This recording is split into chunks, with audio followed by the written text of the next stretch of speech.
had a request to show how I start the coiled basket weaving, and you can do this with any materials, raffia, grasses. I've used rosemary as the base before, and it's just a matter of wrapping around that base. So what I have here is some acrylic yarn, just because that's what I had in the cupboard, and normally I would start it with one of the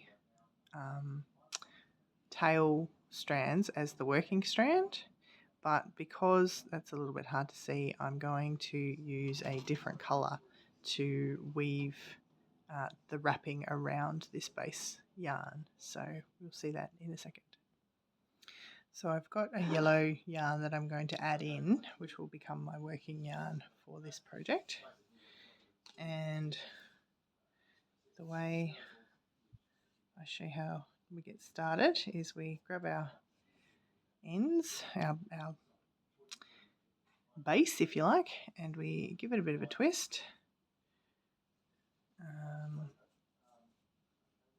So that there's a couple of inches of twisted quite tightly and not too close to the end, but relatively close, and then we twist that into a circle.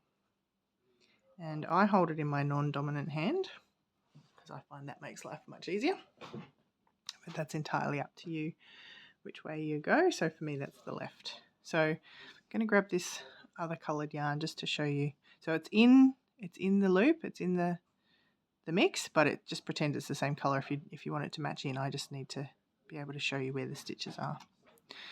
So the more flexible the material you're using, so like yarn or raffia, you'll need to have a needle. But if you're using split grasses, you can just use the end of the grass to do this next bit. So we're going to start by coming up through the centre of the loop here, and then we go down into, just getting myself sorted, that's the end I need,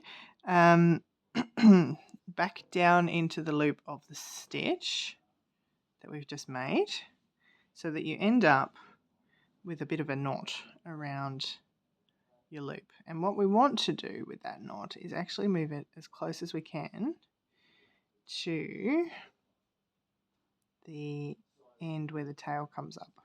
So we're moving it back around anti-clockwise in this case, back over here. Okay, so that's going to hold nice and tight near where we're getting started. Okay, we've got it free, we can see it over the top there. Okay, so we're going to go back into the center of the loop, pulling most of the yarn through, and then down into that loop of working yarn to create this is called blanket stitch, and that's going to hold, it's called blanket stitch because it holds the selvage edges of the blankets, stops them unraveling, and that's exactly what it's doing here. It's going to hold these foundation loop for us so that we can start coiling in a minute.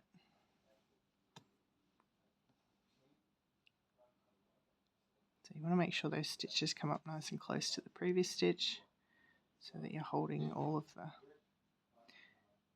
loops together. And you can make that center loop a bit smaller at this stage if you want to. That's fine. The smaller the center loop, the faster you'll get to coiling around and growing the size of your basket. So that's something to keep in mind.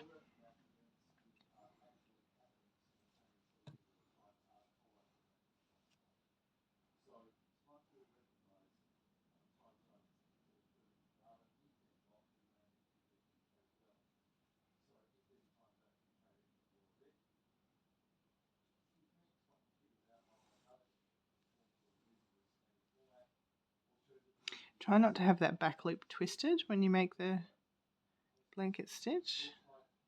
That will make your life a bit easier.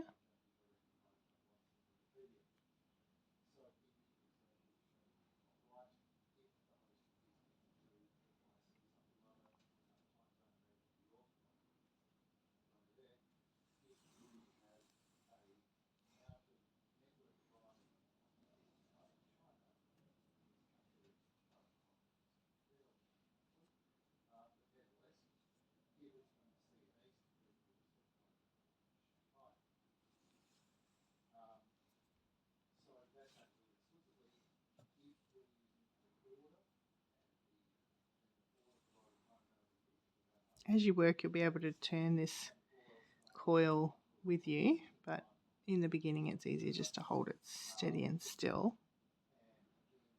if you can, to get those stitches in the right spot.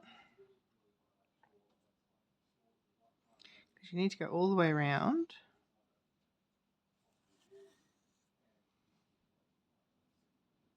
to secure that coil.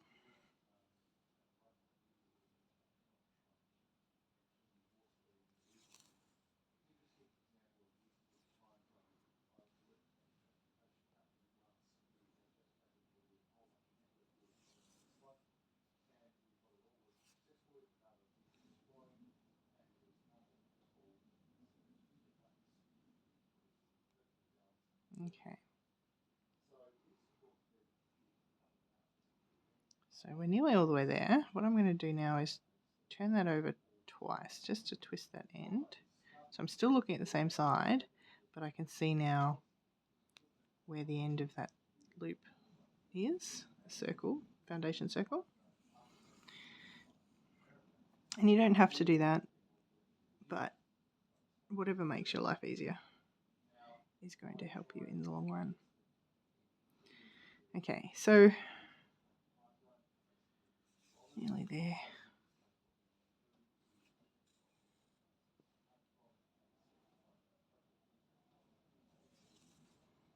So whatever colour you choose to do this wrapping is going to be the majority of the colour of the basket. So in this case I'll have a yellow centre for this basket.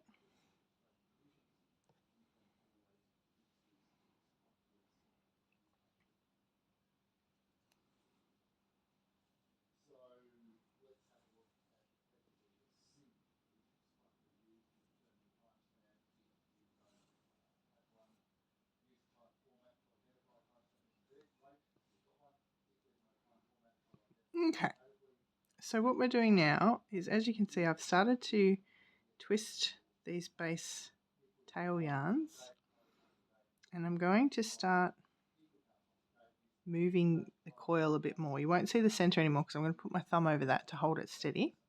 But what we're doing now is, instead of coming up into the centre, well, this last one we'll do in the centre as we come over the tail. That's backwards, right? Yes, so coming up from underneath still, and then down into that loop for the basket stitch.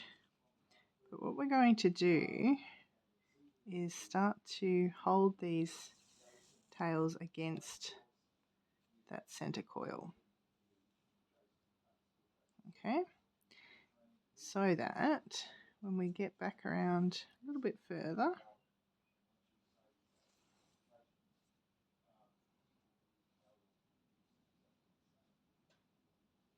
just going to untwist that. Yep, make sure we're going down into an untwisted loop. Okay, so here we go. So now what we're going to do is actually come up into, from underneath the back of this blanket stitch that we made back in the beginning, not into the center of the loop. And it's exactly the same. You keep doing your blanket stitch, holding it in place. But now, instead of going into the center of the circle, we're just going around the tail. All right, so you come up underneath the tail and into the next available loop. And the center will always look a little bit messy.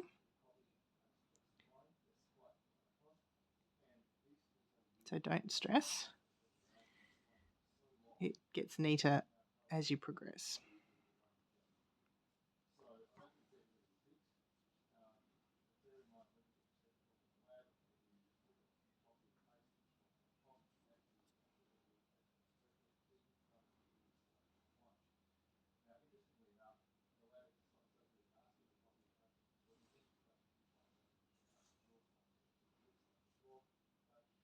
So what you'll be doing as you come around into the next, you go all the way around and into the next loop, you'll be stitching into the back of the basket loops that you can see now. So again, coming up into the next available. So you can see there's already a stitch in this one. So we come into the next available one. And just continuing with the blanket stitch as we were. And as the rounds get a bit bigger, you will see more of that underneath foundational wrapping yarns or basketry or whatever coming through. So you can see there's a stitch in this one already. So we're going to go into the next one, which is here.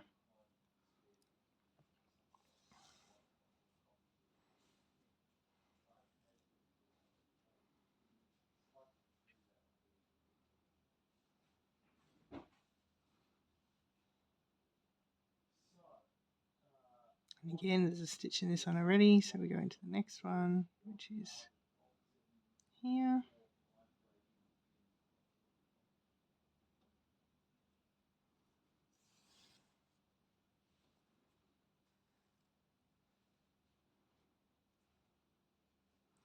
And you're starting to see the pattern emerging a bit better,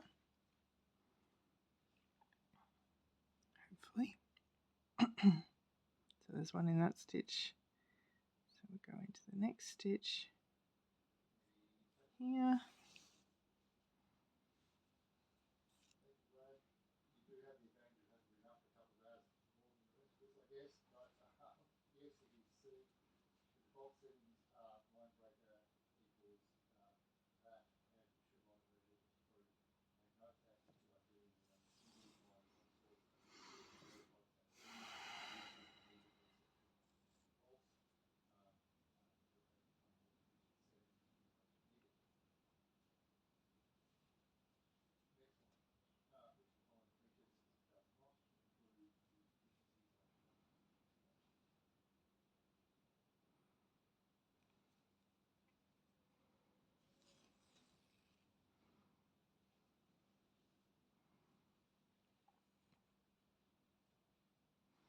And you just keep working your way around, coiling as you go.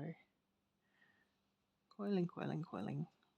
You can see we're about to run out of, we've got twice as many tails here as in this section because this is where they were wrapped over to begin with. So if you do get a shortage of tails, they start to run out, you can add more in if you like a nice thick basket, or you can just let them sort of dissipate over time, and I'll show you how to do that in a minute when we come round to the next bit.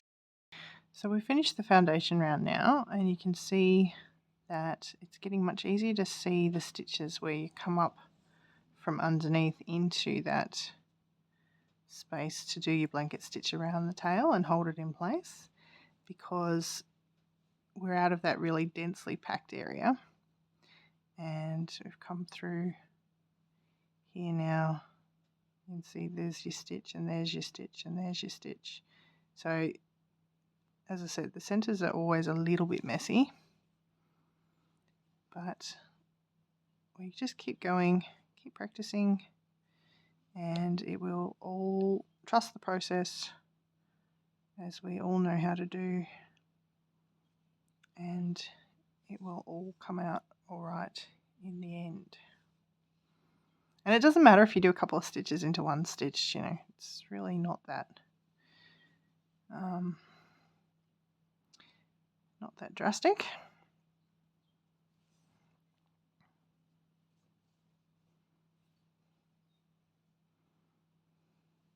The main thing is not to pull the blanket stitch too tight, because the tighter you pull it, the more likely it is to start curling up into a three-dimensional basket shape rather than a two-dimensional flat shape, which is what we want at this stage, because if you make a nice big flat base, that will give you a bigger circumference to your basket once you get to that stage of pulling up the sides. So yeah, it's the size of the circle that you make as the base which determines that the size of the finished basket, if that makes sense. Hopefully it does.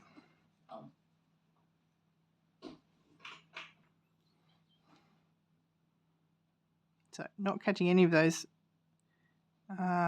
threads from the tail, but just going into the, oops, helps if I keep it on camera, And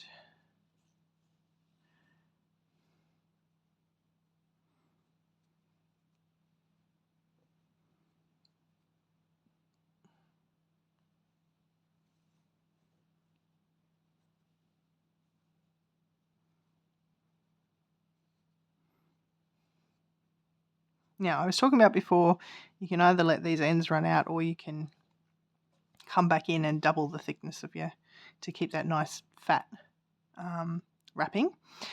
The more strands you have in your tail here, the faster your basket will grow, because obviously you're wrapping over a larger amount of strands at a time. But I just want to show you what happens if the tails run out and it gets a bit thin, because you don't want them all to run out at the same time, because you will end up with a bit of a lump in your work. But you can, I just realised this looks a bit like a prawn with the colour of the yarn that I've chosen, but there you go. Yeah, you end up with a bit of a lump where the tails run out, plus lots of tails to cut off short. But what we can do is show you the difference in thickness of how fast the circumference, the diameter of your base circle grows. Now I'm doing this a bit weird because I've just run the tail end off the needle. I've just got to rethread that in a second.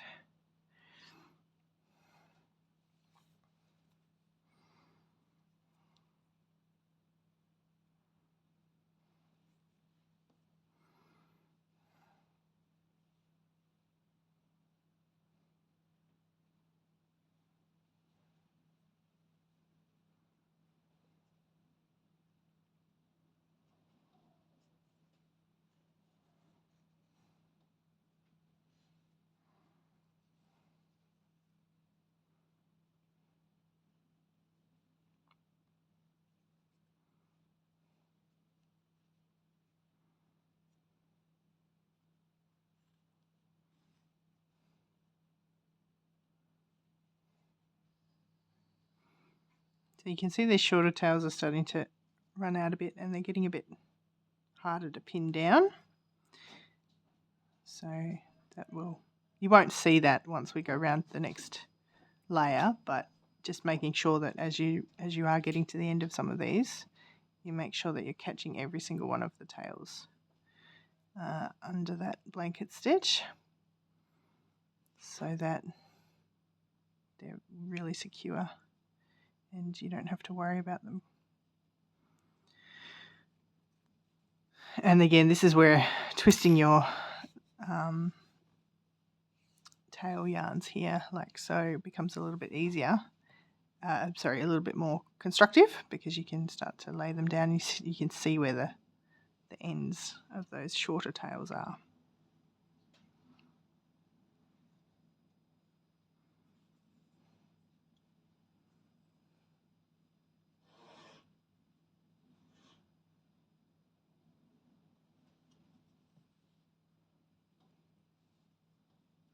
So we've got past all of the short ends now.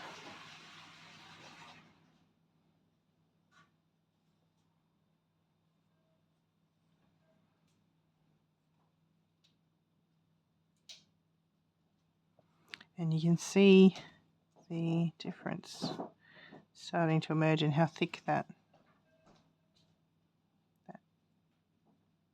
yarn wrapping for the end is. Oops, and I've just pulled that all the way in without finishing the blanket stitch. So if you do that, you just have to turn your work over and find that loop where you've pulled the stitch tight, and just loosen it off, and then put your needle at the end of your grass that you're using for the catching weave, the working tail, to pull that in.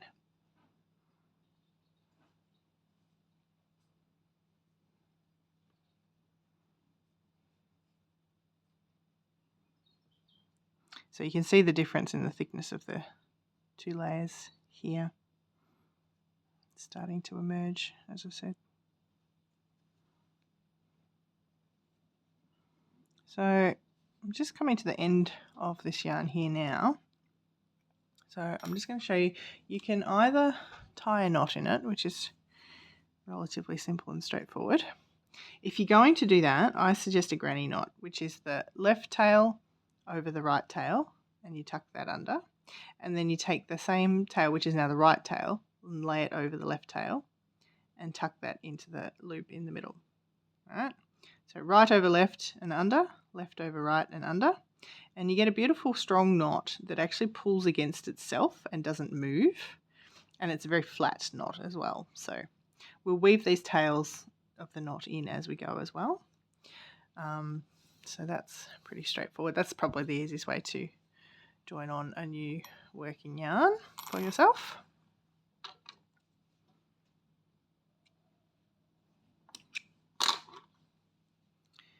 Just thread that back on. Okay.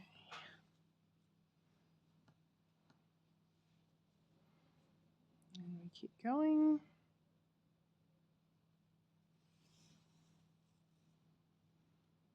Being aware, of course, that now we have a lot more yarn to pull through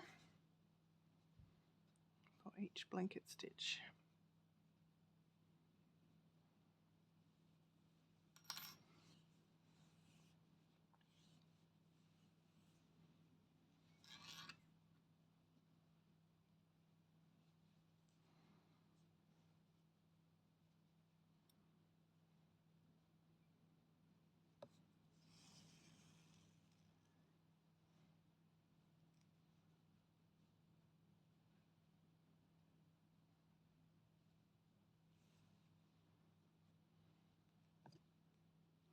And sometimes the knot can get a little bit stuck as you're pulling that through from behind, so just be aware of that in the grand scheme of things.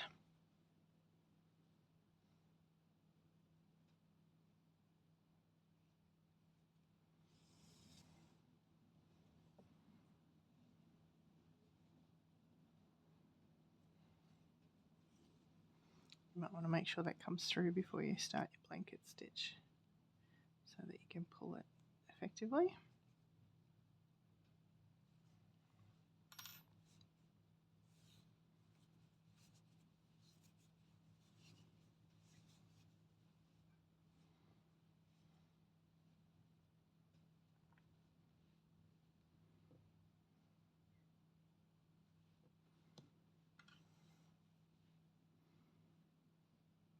So what you're trying to do is make sure that these blanket stitches stay on the edge of your work so that you can find them easily next time you come around.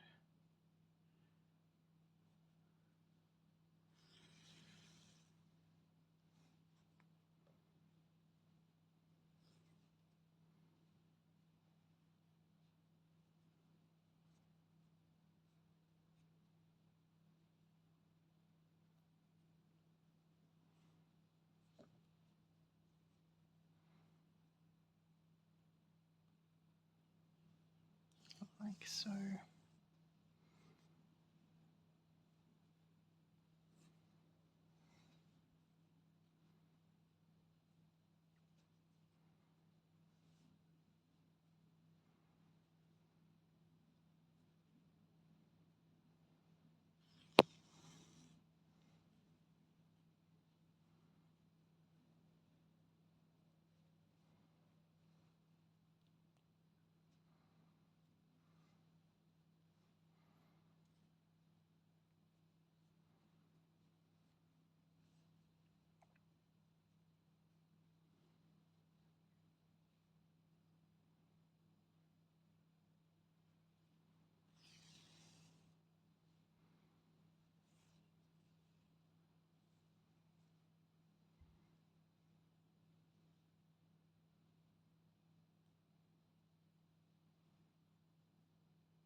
So you can see those tails are already starting to work their way into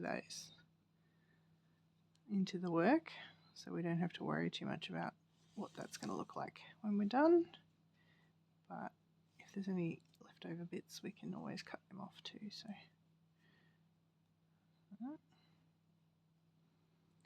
but it all sorts itself out. You just got to trust the process.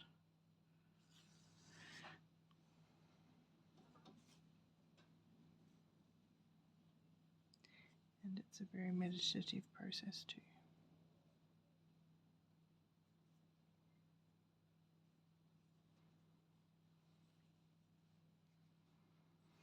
Now, as we're coming to the end of this loop, this length of tails, I should say, you can see that they're all pretty close together in the end. So that means that we're going to have another step down if we don't start adding in tails as we go.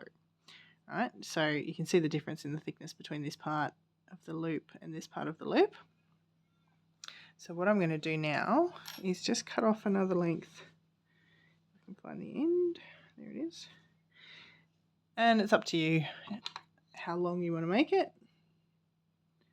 But we just cut off a length of our tail yarn. And what we're going to do is just twist that in here. All right, so you just add it up close and twist that into what's already there. And if you start doing this about every 10 to 12 centimeters before you actually run out of tail, just make sure you hold it tight, then you'll never actually run out of tail working yarn. But what you do is you end up with a bunch of tapered ends so that you can, when you get to the end of your basket, you don't have a big step up or down to finish that off. You've just got a nice tapered edge to the basket. So we're just going to find the next stitch, which is this one, and secure that in place. So you can see I'm holding the end of that new strand. You see that poking out there, hopefully. Oops, go that way. Just to secure that there.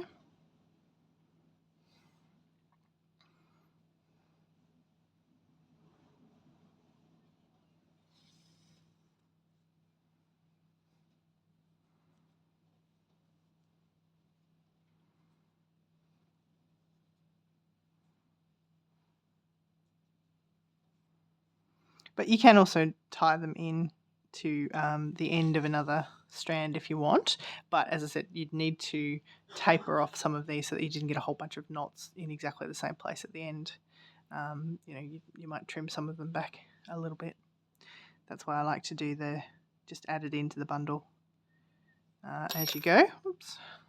And then it's a bit less of an issue. You can also come back if you want, and I'll show you how to weave those ends in if you want to. You just take it under so the needle is not currently threaded with anything. Just going to put it in place to take it under some of these stitches, and then put that yarn end in as well, and we can pull that through, and that gives you a bit more security for that particular piece as well. So you can bring that back nice and gentle. You'd hardly even know it's in there now. So we just twist that in, as I said, and keep going.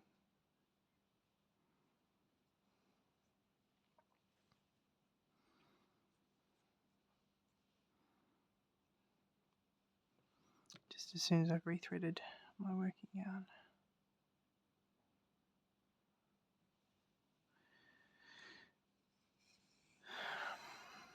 And that is the basic premise of how to do a coiled basket.